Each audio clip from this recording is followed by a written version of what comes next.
અમરેલી શ્રી શાંતાબેન હરિભાઈ ગજેરા પ્રાથમિક માધ્યમિક અને ઉચ્ચતર માધ્યમિક સ્કૂલ અંગ્રેજી ગુજરાતી અને મિશ્ર માધ્યમના સંયુક્ત ઉપક્રમે જિલ્લા વિદ્યાસભા ખાતે વિજ્ઞાન મેળો 2024 યોજવામાં આવ્યો હતો, જેમાં બાળ વૈજ્ઞાનિકો દ્વારા વિવિધ મોડેલ, પ્રોજેક્ટ, મેથ્સ પઝલ્સ વગેરે કૃતિઓ રજૂ કરી આમંત્રિત મહેમાનોને પોતાની કલા કૌશલ્ય પ્રતિભાથી મંત્રમુગ્ધ કર્યા હતા। આ વિજ્ઞાન મેળામાં ઔષધિઓ, પર્યાવરણ, ગણિત, કોયડાઓ, અંધશ્રદ્ધા નિર્મૂલન, સ્વચ્છતા, અકસ્માત નિવારણ, વૃક્ષોનું મહત્વ, વરસાદી પાણીનો સંગ્રહ વગેરે થીમ આધારિત પ્રોજેક્ટ્સ રજૂ કર્યા હતા। સાથોસાથ હાલના સમયમાં તાંત્રિક વિધિના નામે થતી છેતરપિંડી આધારિત એક થીમ બનાવવામાં આવી હતી, જેમાં તાંત્રિકો કઈ રીતે વિધિ કરી લોકોને ફસાવે છે અને વિધિના નામે લોકોને છેતરવાનું કામ કરે છે, જે સૌથી આકર્ષણનું કેન્દ્ર બન્યું હતું। આજરોજ શ્રીમતી શાંતાબેન હરિભાઈ ગજેરા કેમ્પસમાં સ્કૂલ વિભાગ દ્વારા ધોરણ 6 થી 12ના વિદ્યાર્થીઓએ આજે વિજ્ઞાન દિવસ છે ત્યારે વિજ્ઞાન મેળો 2024નું આયોજન કરવામાં આવેલ છે।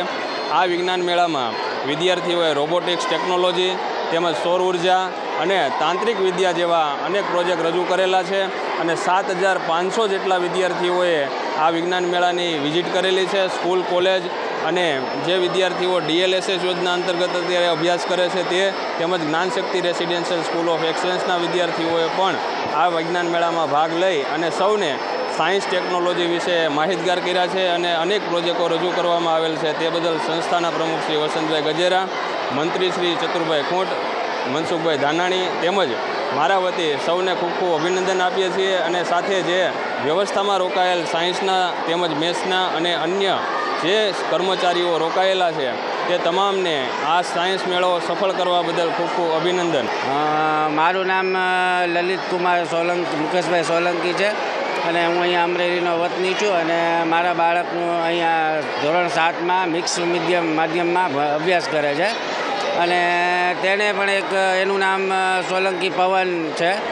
તેણે પણ એક સરસ મજાનો અહીંયા એક પ્રોજેક્ટ, આજે વિજ્ઞાન દિવસ છે તેને નિમિત્તે આજે એક સરસ અહીંયા વિજ્ઞાન મેળાનું આયોજન વિદ્યાસભા કેમ્પસમાં કરવામાં આવેલ છે, જેનાથી ટૂંકમાં નાના બાળકોમાં રહેલી જે સુષુપ્ત જે શક્તિઓ હોય છે તેને ખીલે છે અને તેનાથી નવા જે પ્રોજેક્ટ કે નવી ડેવલપમેન્ટની જે અત્યારે આપણા વડાપ્રધાન શ્રી નરેન્દ્ર મોદી જે દિશામાં કામ આગળ વધે છે તે દિશામાં ટૂંકમાં બાળકો પ્રોત્સાહિત થાય છે અને તેનાથી નવી જે શોધ છે તેનું ડેવલપમેન્ટ થાય છે, જેનાથી બાળકને એક સારી એવી પ્રોત્સાહન મળે છે અને તેનાથી આજના દિવસે આયોજનના બદલ હું વિદ્યાસભાના ટ્રસ્ટીઓ અને એનો ખૂબ જ આભાર માનું છું કે જેનાથી આવું આયોજન હર હંમેશ કરતા રહે છે, દર વર્ષે કરે છે અને આ વખતે પણ સરસ નાના ભૂલકાઓએ સરસ મજાના પ્રોજેક્ટ અવનવા વિદ્યુત સોલારથી માંડીને વિન્ડ ફાર્મને જેવા ઘણા રોડ એક્સિડન્ટ પ્રોટેક્શન જે પ્રોજેક્ટ બનાવેલા છે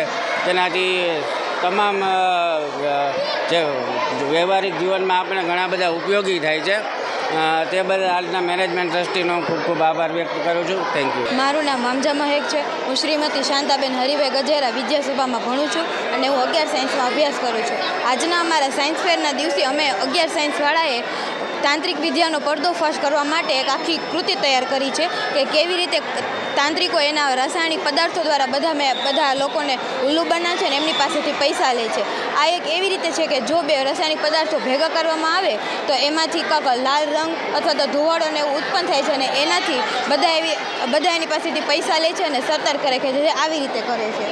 પહેલાં તમને એમ કહે કે તમારી ઉપર જો માતાજીનો હાથ હશે અથવા તમારી ઉપર કોઈ ભૂતનો સાયો હશે તો તમને આવી રીતે કરશે। એવી રીતે આ એક પદાર્થ છે કે જે નાખે તો અને એની ઉપર આ બીજું પદાર્થ નાખવાથી એક લોહી જેવો લાલ રંગ બને છે અને આવી રીતે તમને તમારી પાસેથી પૈસા લે છે અને તમને કહે છે કે તમારી ઉપર ભૂતનો સાય છે, એવી રીતે કે તમારી પાસેથી હવન કરાવીને વધારે પૈસા લે છે। આવી રીતે આવા ખોટા તાંત્રિકોથી દૂર રહેવો અને આ કોઈ વસ્તુ નથી અથવા તો ભૂત કા પ્રેત હોતું નથી। એ લોકોને આપણને રાસાયણિક પદાર્થો દ્વારા ઉલ્લુ બનાવે છે અને આપણા પાસેથી પૈસા લે છે। Thank you.